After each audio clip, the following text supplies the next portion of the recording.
झारखंड में 15 जनवरी 2026 का दिन प्रशासनिक, राजनीतिक और कानूनी दृष्टिकोण से बेहद खास रहा।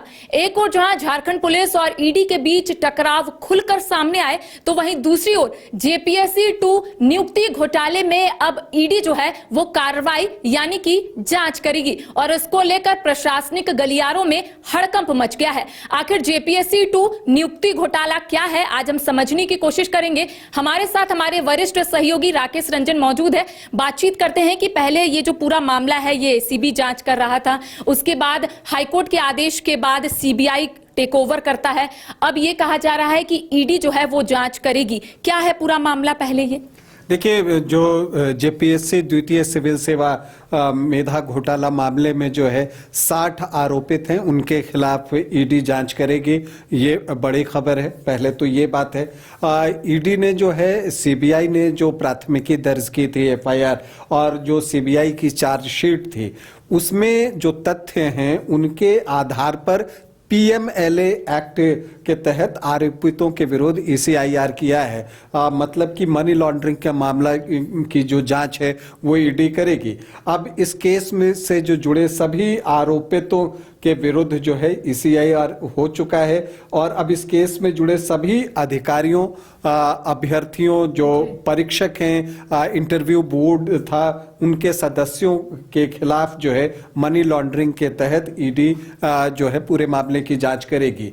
बैकग्राउंडर, जैसा आपने कहा कि जो ये जेपीएससी द्वितीय सिविल सेवा मेधा घोटाला का जो मामला था, इसमें पहले जांच एसीबी ने की थी, फिर उसके बाद हाई कोर्ट को लगता है कि इस मामले की जांच सीबीआई को करनी चाहिए। फिर सीबीआई को ये मामला जो है सौंप दिया जाता है और जुलाई 2012 से सीबीआई जो है इस मामले की जांच वो लेती है। इसके बाद जो रांची ब्रांच है सीबीआई का, वो इस पर प्राथमिकी दर्ज करती है और फिर उसके बाद जांच चलती रहती है। 2024 अक्टूबर में जो है सीबीआई 60 आरोपितों के विरुद्ध जो है एक चार्जशीट जो है वो दाखिल करती है, जो सीबीआई की विशेष अदालत रांची में है उसमें। तो वहां पर ये चीजें जो है वो दाखिल हो जाती हैं।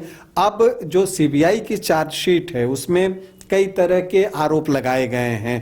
चार्जशीट का मतलब ही आरोप पत्र होता है। तो जो आरोप लगे हैं उसमें जो आरोप है उसमें एक है कि अभ्यर्थियों के नंबर बढ़ाए गए हैं गलत तरीके से, नियम विरुद्ध। तो ये चीजें जो भी हैं वो नियम विरुद्ध जो हुए हैं कि जो सीबीआई मानती है कि नियम विरुद्ध नंबर बढ़ाए गए हैं, कॉपियों की काट छाट हुई है, इंटरव्यू में नंबर बढ़ाने का मामला भी जो है वो नियम विरुद्ध हुआ है। तो इन सारी चीजों की चर्चा सीबीआई की चार्जशीट में थी। अब ईडी ने जो है इन्हीं सब मामलों को लेकर जो है अब ईडी इस मामले की पूरी जांच करेगी।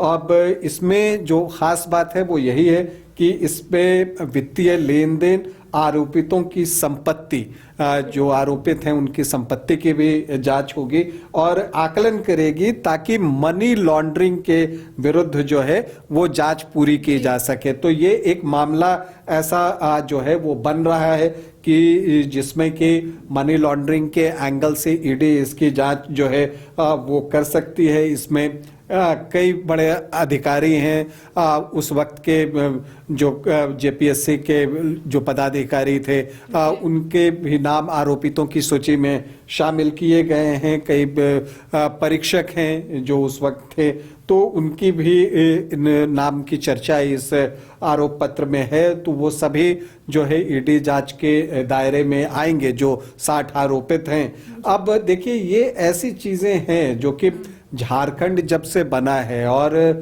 जो भी सिविल सर्विसेज के एग्जाम झारखंड जेपीएससी के हुए हैं उसमें इस तरह के आरोप लगभग हर परीक्षा में लगे हैं। कई बार प्रोटेस्ट भी हुए हैं, मामला कोर्ट में गया है और यही एक वजह है जिससे जेपीएससी की परीक्षाओं की विश्वसनीयता पर जो है वो सवाल खड़े किए गए हैं और सवाल खड़े होते रहे हैं। तो ये अब एक और मामला है। अब इसकी जांच में क्या निकलता है ये देखना होगा। इसके लिए हमें प्रतीक्षा करनी होगी कि जांच में क्या कुछ आता है। जहन में सिर्फ एक ही सवाल है कि क्या जो सफल अभ्यर्थी है उन्हें भी अब आने वाले समय में परेशानियों का सामना करना पड़ेगा, क्योंकि अलग अलग विभागों में सभी लोग सेवा दे रहे हैं।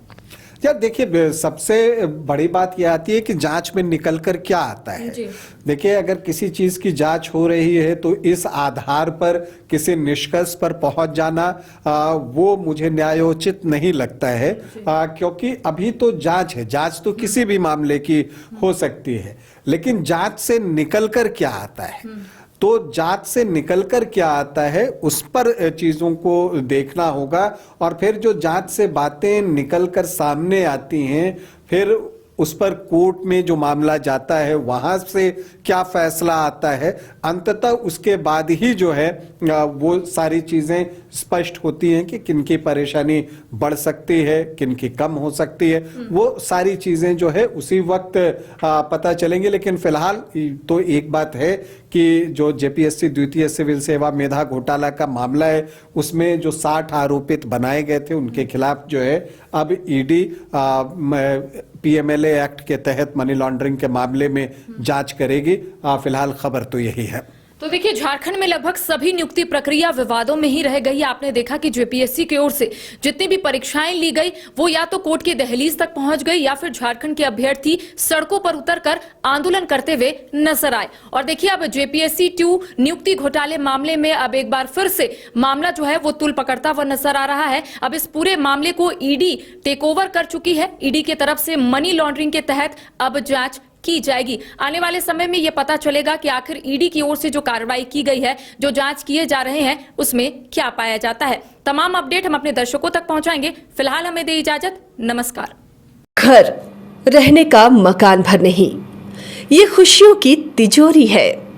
दरवाजे पर दस्तक देता पड़ोस, खिड़कियों से उमड़ आता आसमां, तारों में उलझी ऐसी ना जाने कितनी दास्तां।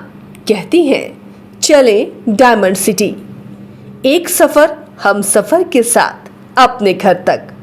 Diamond city, life long bonding, 500 से ज्यादा खुशहाल डायमंड परिवार। जल्दी करें, सिर्फ 200 फ्लैट बाकी। आज ही बुक करें अपना आशियाना। क्रिकेट के विश्व मंच पर छा रही हैं रांची की प्रतिभाएं। इन प्रतिभाओं को संवार रहा है जेके इंटरनेशनल क्रिकेट एकेडमी। अनुभवी कोच की देखरेख, सुविधाओं से लैस जेके क्रिकेट एकेडमी अनुशासन और आत्मविश्वास का विश्वास भरा सफर।